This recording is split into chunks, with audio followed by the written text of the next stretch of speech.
Hello dear student, कैसे हैं आप लोग। पढ़ाई लिखाई अच्छे से हो रही है। आज हम लोग क्लास 12th का पोएट्री पढ़ेंगे। सेकेंड चैप्टर है। पोएट्री का नाम है an elementary school classroom in a slum. इसके कंपोजर हैं स्टीफन स्पेंडर। ये क्लास 12th का सेकेंड चैप्टर है पोएट्री का। ये पोएट्री एक सोशल पोएट्री है, कह सकते हैं। ये एन एलिमेंट्री का मतलब प्राथमिक भी होता है, सामान्य भी कह सकते हैं। एक सामान्य सा स्कूल, प्राथमिक school. Classroom in a slum. Slum झुग्गी झोपड़ी गरीबों की बस्ती जो होती है। शहरों के बाहर जो बस्तियां बसाई जाती हैं गरीबों की, तो उसको हम लोग स्लम कहते हैं। तो ये स्लम के ऊपर इस कवि ने, स्टीफन स्पेंडर जी ने अपनी बातों को कहा है, अपने मन की भावनाओं को व्यक्त किया है और ये बताने की कोशिश की है कि आखिर इन स्लम में रहने वाले जो बच्चे हैं, जो गरीब स्टूडेंट्स हैं, उनके साथ किस तरह का व्यवहार किया जाता है, उनका क्लासरूम किस तरह का है। ये सारी बातें इसमें आपको मिलेंगी। थोड़ा सा सारांश बता देते हैं आपको कि जैसा कि ये पोएट्री की जो शुरुआत होती है, तो इसका थोड़ा सारांश में ये मैं बता दूं आपको कि इसमें जो स्टीफन स्पेंडर हैं वो बताते हैं कि स्लम के जो स्कूल हैं वहाँ के बच्चे एकदम गरीब हैं। उन स्कूलों पे कोई ध्यान नहीं देता है। उन बच्चों का दुनिया से कोई भी लगाव, कनेक्शन नहीं है। और यहाँ पर ये समाज में दिखता है कि समाज में गरीब और अमीर का कितना भेद है। जहाँ अमीरों के बच्चे बड़ी बड़ी गाड़ियों में, बड़े बड़े बिल्डिंग्स में, बड़े बड़े स्कूलों में पढ़ाई करते हैं, उन्हें विशेष तरह की सुविधाएं दी जाती हैं। वहीं गरीब के बच्चों पे कोई भी ध्यान नहीं देता है, गवर्नमेंट ध्यान नहीं देती है। यहाँ तक कि पढ़े लिखे लोग भी उनको अच्छे से पढ़ाते नहीं हैं, ध्यान नहीं देते हैं। तो ये सारी चीज़ बताते हैं और उनके लिए वो एक लड़ाई लड़ना चाहते हैं स्टीफन स्पेंडर जी। और ये लड़ाई वो अपने कलम से लड़ते हैं, यानी लिख करके ये समाज में ये मैसेज देना चाहते हैं कि उन बच्चों के लिए कुछ करना होगा, सरकार को कुछ करना होगा, उनके स्कूल को बदलना होगा, उन्हें दुनिया दिखानी होगी, उन्हें खुले मैदान देने होंगे ताकि वो आज़ादी से जीवन जी सकें। उन्हें अच्छा भोजन देना होगा ताकि उनको वो कुपोषण का शिकार ना हो। और उन्हें बहुत तरह की सुविधाएं देनी होगी। और जब उन्हें शिक्षित किया जाएगा तभी वो समाज में आ सकेंगे। समाज के लोगों के साथ उनका उठना बैठना होगा, मिलना जुलना होगा, तब जाकर के उन्हें उनके अंदर का जो गुण है, जो क्वालिटीज़ है, वो बाहर आएगी। ऐसे उनका जीवन पूरी तरह से जैसे अंधेरे में ही जन्म होता है और अंधेरे में ही उनकी मृत्यु हो जाती है, अर्थात वो जिस तरह से झोपड़ी झुग्गी में पैदा होते हैं उसी तरह वहीं पर वो मर जाते हैं। कहीं कुछ भी उनके जीवन में नहीं हो पाता है। अनेकों तरह की बीमारियां हैं गंदगी की वजह से। कई लोगों को माता पिता की बीमारियों की वजह से वो बीमार हैं। उनकी बीमारियों को जैसे ढो रहे हैं, एक परंपरा चली आ रही है, एक विरासत के तौर पे ऐसा होता आ रहा है। वो इतने कमज़ोर हैं कि उनकी आंखें ऐसे लग रहा है जैसे चूहे की आंखों की तरह अंदर एकदम धंस के चली गई हैं। कविता में कवि जो है लड़कों का, लड़कियों का एग्जाम्पल देके बताता है कि लंबी सी लड़की है, वो इतनी कमज़ोर है कि वो झुक जाती है, भार उठा नहीं सकती। एक लड़का है, पेपर से उसकी तुलना करता है कि इतना पतला लड़का है कि जैसे पेपर की तरह, पेपर जैसे एकदम हवा चले तो उड़ जाए, वैसे पतला दुबला पतला लड़का है। तो इस तरह से ये अंत में कहते हैं कि गवर्नमेंट को, गवर्नर को, जो भी टूरिस्ट हैं, विजिटर्स हैं, जो भी आएँ अगर उस स्लम एरिया में, उन सबको चाहिए कि उन गरीब बच्चों के लिए अपनी आवाज़ उठाए, उनके लिए कुछ करने का प्रयास करे। और जो शिक्षित लोग हैं समाज के, उनके प्रयास से ही ये शिक्षित हो सकते हैं और तभी वो उस अंधेरे से निकल सकते हैं।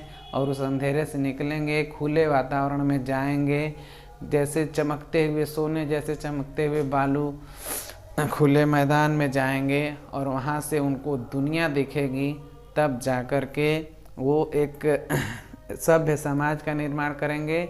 और वो मेन क्या कहना चाहता है कवि कि हमें अमीर और गरीब के खाई को बांटना होगा। अगर उन्हें गरीब समझा जाएगा तो निश्चित रूप से वो अलग रह जाएंगे।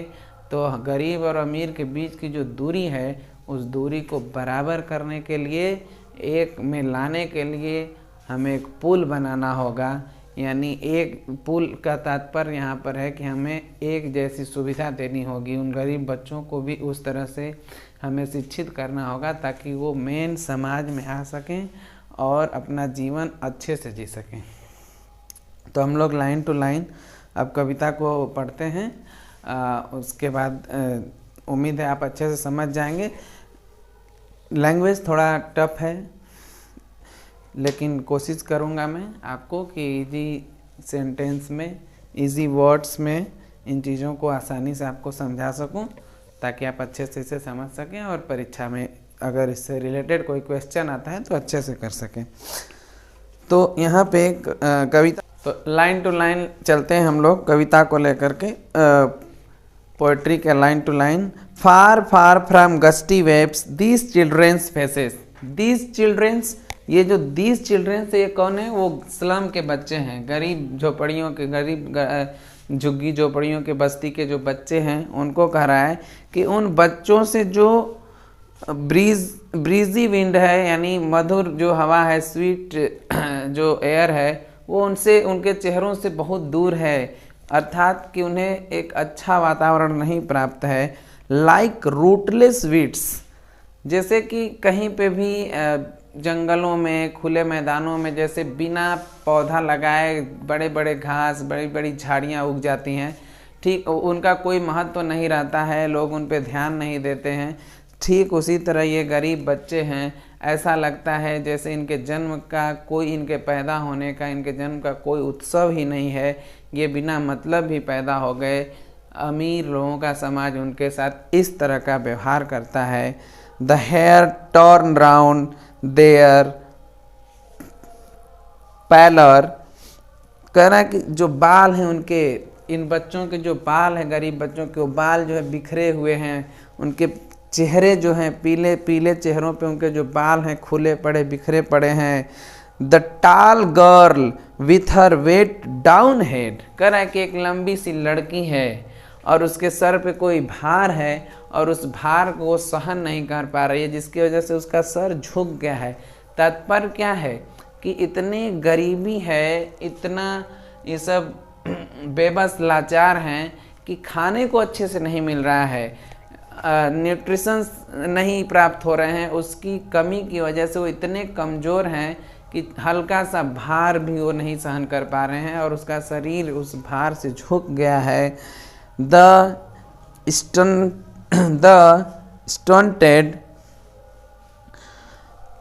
स्टंटेड एक ऐसा शब्द है, इसका मतलब कह सकते हैं आप कि जो बच्चे कुपोषण के चलते पूरी तरह से विकसित नहीं हो पाते हैं, उन्हीं के लिए शब्द का इस्तेमाल किया जाता है। STUNTED, ये आपका शब्द है, फिर से सुन लीजिए, STUNTED। तो एक्चुअली ये सेकेंड फॉर्म में है, ED लगा हुआ है। तो इसका मतलब है कि वो बच्चे जो न्यूट्रिशंस की कमी से कुपोषित हो जाते हैं, कुपोषण का शिकार हो जाते हैं, यानी उनका जितना विकास होना चाहिए नहीं हो पाता है। 10 साल का बच्चा है तो देखने में लगेगा कि 6 साल का बच्चा है, इस तरह से वो कमज़ोर हैं। अनलकी, बदकिस्मत हैं। हेयर आप ट्विस्टेड बोन्स रिसाइडिंग अ फादर्स रैल्ड डिजीज़, करें कि इतने उनकी किस्मत इतनी ख़राब है कि वो, उन बेचारों को पता ही नहीं कि उनको विरासत में अपने माँ बाप की बीमारी मिल गई है। यानी कई ऐसी बीमारियों से जो माता पिता पीड़ित थे, वही बीमारियाँ उनके पास आ गई हैं और उस बीमारी को वो बच्चे ढो रहे हैं। His lesson from his desk at back of the dim class 1 unnoted. कह रहे हैं कि जो बच्चे क्लासरूम में बैठे हुए हैं, अपने बेंच पे बैठे हुए हैं, his desk at back of the dim class one unnoted, ऐसा क्लास अननोटेड, कोई ध्यान नहीं देता है, अर्थात ना गवर्नमेंट का ध्यान है उस पर, ना पढ़े लिखों का ध्यान है उस पर, ना अमीर लोगों का ध्यान है उस पर, बस वो बेचारे बच्चे इस तरह से बैठे हुए हैं। कमरे में अच्छे से रोशनी नहीं है, अंधेरा जैसा कमरा है, उस पर कोई ध्यान नहीं दे रहा है। स्वीट एंड यंग, बच्चा बड़ा प्यारा है, एक लड़का है, बड़ी ही प्यारा है। His eyes live in a dream, उसकी आँखों में एक स्वप्न है, वो स्वप्न देखना चाहता है, अर्थात वह ऐसा स्वप्न, जीवन का स्वप्न देखना चाहता है। आप स्क्वायरल्स गेम, वो स्वप्न देखता है किस चीज़ को देख करके, squirrels game in tree room other than this, कमरे में पेड़ बना हुआ है, उस पेड़ को देखता है और उस पेड़ को देख करके वो कल्पना करता है, एक ड्रीम स्वप्न देखता है कि इस पेड़ पे गिलहरी क्या कर रही है, अपना खेल खेल रही है, उछल कूद कर रही है। वन ऑन शोर क्रीम वॉल्स, क्रीम रंग का दीवाल है, शोर मतलब डल भद्दा है, रंग पेंट जो अच्छे से नहीं हुआ है, भद्दा हो चुका है। Donations Shakespeare's head cloudless at dawn, कह रहा है कि उस कमरों में बहुत सारे चित्र लगे हुए हैं, शेक्सपियर का पोर्ट्रेट है और भी बहुत सारे इमेजेज हैं जो कोई डोनेशन में, दान में दे के गया है, वो लगे हुए हैं। Civilized dome riding all cities, बहुत सारे ऐसे शहरों के, बड़े बड़े शहरों के चित्र हैं, गुंबद हैं, उनके बड़े बड़े गुंबदों के चित्र हैं, वो सब लगाए गए हुए हैं। उन सब से उन बच्चों को कोई मतलब नहीं है, लगाया गया है, उनको कुछ पता ही नहीं है कि ये सब क्या है, लेकिन चित्र लगाया गया है, बस एक औपचारिकता पूरी कर दी गई है उसको दिखाने के लिए। Build flowery Tyrolese valley open handed map, और कमरे में क्या है, बेल फ्लावरी टायरोलेस वैली। ये जो टायरोलेस वैली है ना, ये एक ऑस्ट्रिया की एक घाटी है, आइस फ्री घाटी, जहाँ पे बर्फ़ नहीं पाया जाता है, वहाँ पे एकदम बर्फ़ नहीं, आइस फ्री वैली है, ऑस्ट्रिया में पाई जाती है, उसका वर्णन यहाँ पे कवि ने किया है। कह रहा है कि वो सब भी चित्र लगाए गए हैं, फूलों वाला चित्र है, ये सब लगाया गया। ओपन हैंडेड मैप, एक मैप भी लगाया गया है, वहाँ पे मानचित्र लगाया गया है। Awarding the world it's world, अब क्या कर रहा है, मैप में आपको क्या दिखेगा, दुनिया का सारा देश दिख रहा है आपको, ये यहाँ है, ये यहाँ है, सब कुछ वहाँ है, लेकिन उन गरीब बच्चों की दुनिया वही है, उनका स्लम एरिया जो है वही उनकी दुनिया है। उनको इन सब बाहरी दुनिया, वो जो चित्र लगे हुए हैं, शहरों के चित्र लगे हुए हैं, घाटियों के चित्र लगे हुए हैं, उसके साथ साथ और मैप लगा हुआ है, उनका कोई मैप ही नहीं है, उनका मैप अपना वही स्लम है।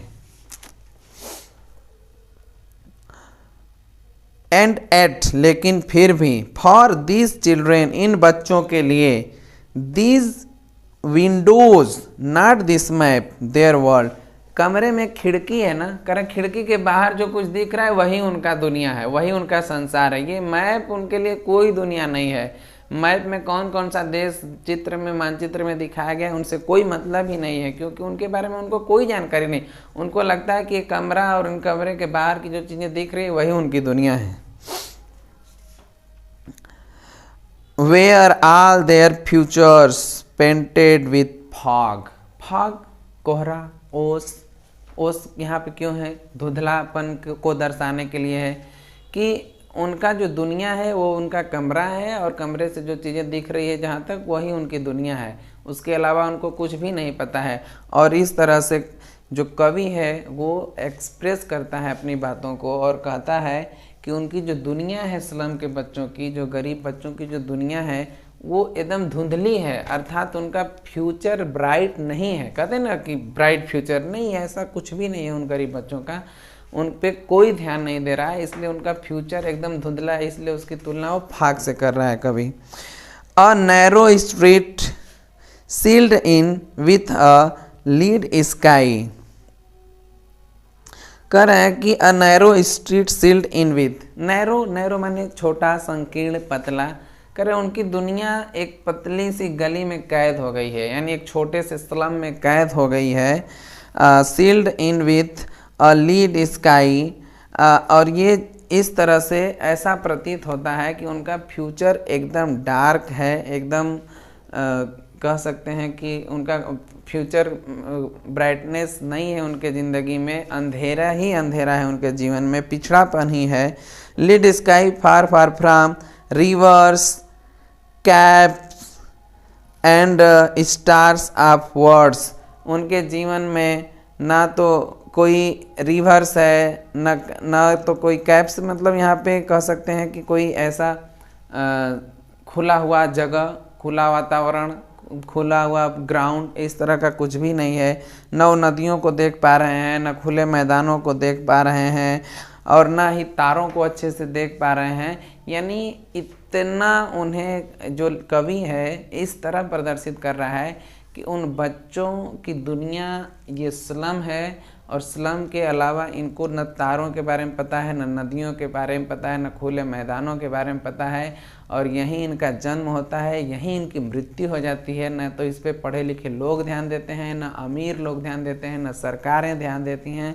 लेकिन ऐसा नहीं होना चाहिए। जो अमीर गरीब के बीच की जो खाई है, उस खाई के ऊपर पुल बनाना चाहिए, ताकि आपस में दोनों एक दूसरे से मैच कर सकें और गरीब भी अमीरों के साथ कंधे से कंधे मिला करके चल सकें। Surely Shakespeare is wicked, the map a bad example. अब करें शेक्सपियर इज विक्ड। सोचिए इतना महान लेखक, विश्व का अंग्रेजी का सबसे महान लेखकों में से एक कहे जाने वाले शेक्सपियर, उसके लिए कवि ने क्या इस्तेमाल किया है? विक्ड। उनके लिए शेक्सपियर विक्ड है। शेक्सपियर क्यों विक्ड है? यहाँ पे कवि बताते हैं कि शेक्सपियर उनके लिए इसलिए विक्ड है कि शेक्सपियर भी हमेशा किसके लिए लिख रहा है? रिच के लिए लिख रहा है, उसे गरीबों की कोई चिंता नहीं है। तो that is why the poet tells us कि यहाँ पे जो स्लम के बच्चे हैं उनके लिए शेक्सपियर एकदम अच्छा आदमी नहीं है, क्योंकि वो गरीब बच्चों के बारे में नहीं सोच रहा है। Map a bad example. Map उनके लिए, मैप का कोई महत्व नहीं है। जब उनके लिए कोई दुनिया ही नहीं है, कहीं रास्ता ही नहीं है, कोई बाहरी जीवन ही नहीं है, तो मैप का क्या महत्व है? वो भी उनके लिए बुरी चीज़ है। With ships and sun and love tempting them to steal. अब सिर्फ उनमें एक ही है कि टेम्पटेशन, आकर्षण, जो कोई चीज़ पाने का उन्हें देख करके आकर्षण उनके मन में होता है, वो उसे पा ही नहीं सकते, क्योंकि उनको पाने के लिए वो आगे ही नहीं बढ़ सकते। उनको रास्ता ही नहीं कोई किसी ने बताया है कि यहाँ जाकर के उन चीज़ों को पाया जा सकता है, अपने एम को प्राप्त किया जा सकता है, ऐसा कुछ भी नहीं है। तो इसलिए ये सारी चीज़ें उनके लिए बेकार है। For lips that slyly turn in their cramped from fog to endless night. कह रहे हैं कि from fog to endless night. और क्या कह रहे हैं कि उनका जीवन कोहरे से शुरू होता है और रात में ख़त्म हो जाता है। अब यहाँ पे कोहरा कब आता है? सुबह में। रात होगी शाम के बाद। तो उनका जीवन बस उतने में ही है कि कोहरा हो रहा है, और यानी वो भी धुंधला है, और रात हो जा रही है, अंधेरा हो जा रहा है। अर्थात उस एक दिन को कंपेयर किया है जीवन से, कि उनका जो जन्म भी हो रहा है वो भी धुंधलेपन में हो रहा है, और इससे पहले कि ब्राइटनेस हो उनके जीवन में, अंधेरा ही हो जा रहा है। यानी जन्म भी अंधेरे में हो रहा है और अंधेरे में उनकी मृत्यु हो जा रही है। उनके जीवन में कहीं भी उजाला नहीं है। On their slag hip these children wear skin peeped through by bones and spectacles of steel with mended glasses। और क्या कर रहा है? फिर से देखते हैं इस लाइन को। these children wear skins peeped through by bones and spectacles of steel with mended glass. इन बच्चों का एक होता है ना कि स्पेक्टिकल्स ऑफ स्टील, यानी चश्मा जो है उस पर स्टील का एक बेकार से स्टील का वो लगाया हुआ है फ्रेम, और विथ मेंडेड ग्लास। मेंडेड का मतलब रिपेयर्ड, टूटा फूटा है, उसे जोड़ जाड़ के किसी तरह से उनका ग्लास लगा दिया गया है उस बेकार से स्टील में। Like bottle beads on stones, जैसे कि टूटा फूटा कोई बाटल का टुकड़ा हो और वो पत्थरों पे बिखरा पड़ा हो, उस तरह से यहाँ पे एक्चुअल में स्पेक्टिकल्स ऑफ स्टील और मेंडेड ग्लास का जो बात कहा गया है कवि के द्वारा, एक्चुअल में इनका कहने का तात्पर्य है उनके जीवन से कि उन बच्चों का जीवन एकदम टूटे फूटे ग्लास की तरह बिखरा पड़ा है और ऐसे ही बिखर करके उनका जीवन बर्बाद हो रहा है। उन्हें नया ग्लास, नया स्टील का फ्रेम, ऐसा कुछ भी प्राप्त नहीं हो रहा है, अर्थात उनके जीवन में कोई भी हैप्पीनेस नहीं है और उनके हैप्पीनेस को, उनके जीवन को बढ़ाने के लिए, लाने के लिए कोई भी प्रयासरत नहीं है। इस बात से कवि नाराज़ है और वो अपनी नाराज़गी अपने पोइट्री में दर्शाता है और सरकारों से मांग करता है, गवर्नमेंट से मांग करता है, गवर्नर से मांग करता है, जो भी जैसे हमारे सांसद है, विधायक है, ग्राम प्रधान, सबसे वो मांग करता है और सब पे प्रश्न चिन्ह लगाता है कि आप लोग सिर्फ अमीर लोगों पे ध्यान देते हैं, इन गरीब बच्चों पे कोई भी ध्यान नहीं देता है। इसी वजह से इनका जीवन गरीबी में ही जन्म लेते हैं और गरीब ही मर जाते हैं। All of their time and space और फॉगी स्लम, उनका पूरा का पूरा टाइम, पूरा का पूरा समय उसी कोहरे में, उसी अंधकार में बीत जाता है। So blot their maps with slums as big as doom, तो their maps with slums as big as doom, यहाँ डूम डिजास्टर, तबाही, बर्बादी, तो यहाँ पे इनका जो क्या है, मैप्स जो है उनका स्लम ही, उनकी जो झोपड़ी है, उनकी जो झुग्गी है, उनका जो बस्ती है, वही उनका मैप है। इसके अलावा और भी उनका मैप से कोई भी लेना देना तात्पर्य नहीं है।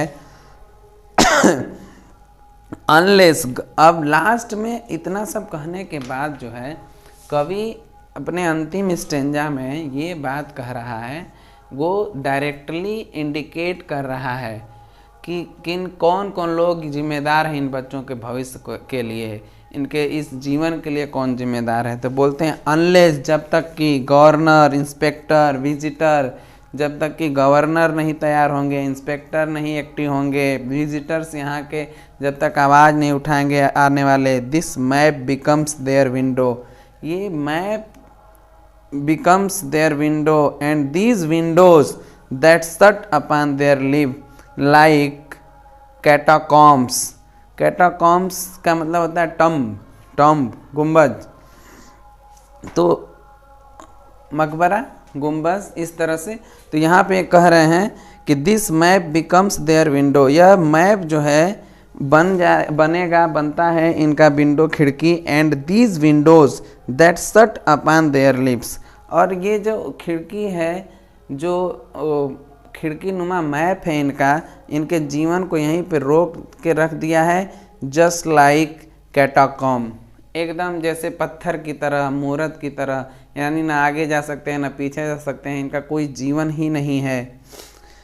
Break open till they break the town, अब कवि क्या कर रहा है, आवाहन कर रहा है कि तोड़ दो इन सारे बंधनों को। Open till they break the town and show the children to green fields, इन बच्चों को एकदम आज़ाद कर दीजिए, इनको छोड़ दीजिए, इनको सारे मौके दीजिए ताकि ये खुले मैदानों में जा सकें, शहरों को देख सकें, अलग अलग जगहों को पहचान सकें, उनके बारे में जान सकें।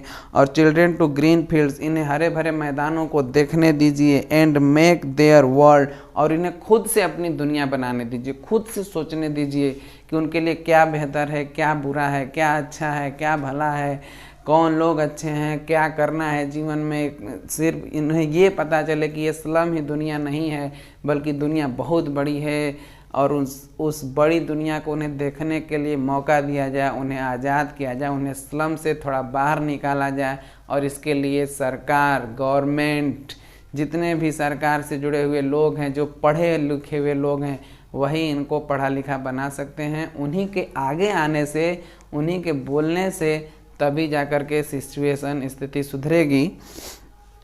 रन एज्योर, एज्योर मतलब deep blue, blue colour, on gold sand, और उन्हें एकदम खुले आसमान में, पूरे जैसे खुले रेत पर, बड़े खुले मैदान पर, रेत पर जो सुनहरा सूर्य की रोशनी में चमक रहा है गोल्डन की तरह, उस पे दौड़ने दीजिए। And let their tongues run naked into books, the white and green lips open, और उन्हें एकदम पढ़ने दीजिए, जो पढ़ रहे हैं, जैसे पढ़ रहे हैं उनको पढ़ाइए, चीज़ों को, उन्हें एजुकेटेड बनाइए, उन्हें शिक्षित करिए। वो शिक्षा ही है जो इनके जीवन को बदल सकती है।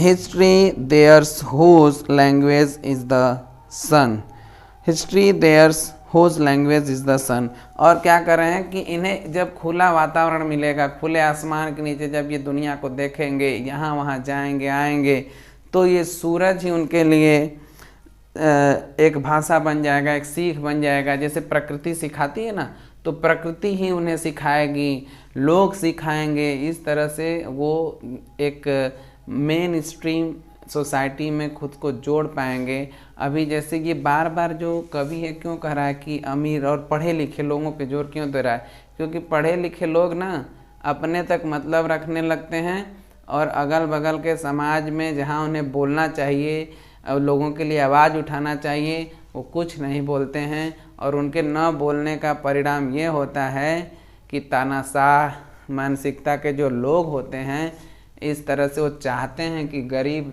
उस देश में बने रहें, और वो गरीब लोग उनका वोट बैंक हैं। वो अनपढ़ रहेंगे तो लोग उन्हें लड़ाएंगे, धर्म के नाम पे, जाति के नाम पे, अमीर के नाम पे, गरीब के नाम पर, और इस तरह अपने वोट बैंक के लिए लोग एक दूसरे को लड़ाएंगे।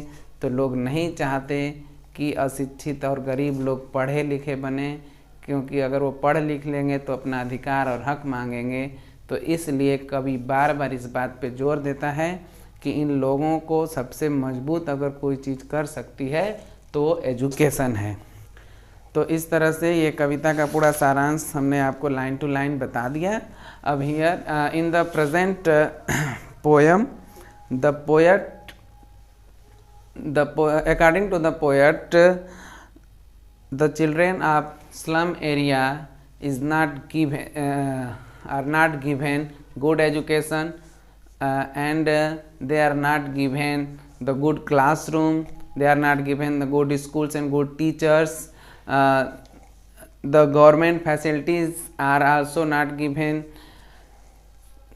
That is why the poet is so much angry on the government and the people, those people who is related to government.